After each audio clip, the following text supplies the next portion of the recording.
A lot of times when certain things play out on social media, people like to play morality police. And I feel like sometimes as black people, we do that to each other.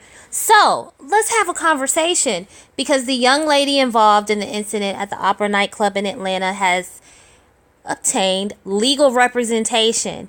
Let's talk about who her attorney is. His name is Chris Stewart, and he is best known for representing the families of Baton Rouge police victim Alton Sterling and Charleston police shooting victim Walter Scott.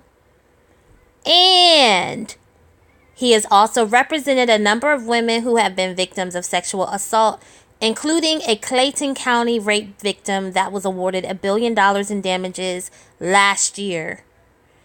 Do you realize that's the largest settlement or the largest amount of money that a sexual assault victim has been awarded in U.S. history? Do you also understand that this man would not associate himself with this case, if he thought that this woman was not telling the truth, and if he did not think that he could obtain something on the civil side. So his law office, where he's a managing partner, is doing a separate investigation along with the Atlanta PD. And we now know that a second victim has come forward. See, this is the thing that I need for us to understand. Businesses, charities, and churches all have some type of liability insurance, and they're all supposed to have something in place so that if someone experiences a medical emergency, that establishment connects that person to the paramedics, and if a crime takes place, the establishment is supposed to report it to the local authorities. That's not what happened here. A lot of people keep talking about, oh, she was in a twerking contest. I don't know if she was in a twerking contest before or after the sexual assault took place.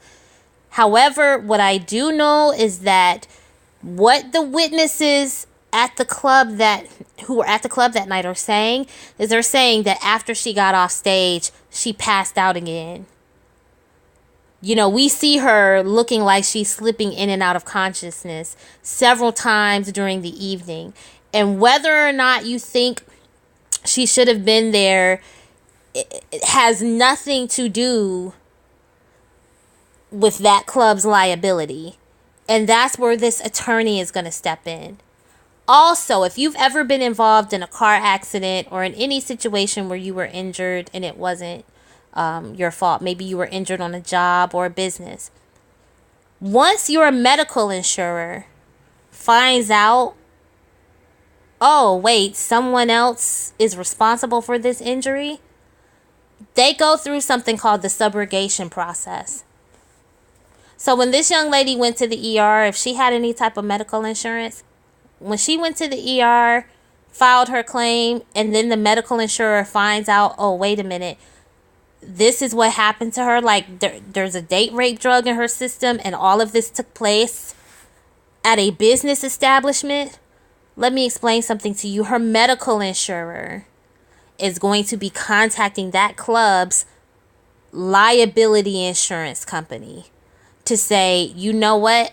We had to pay X amount of dollars for her medical claims, and we want that money back.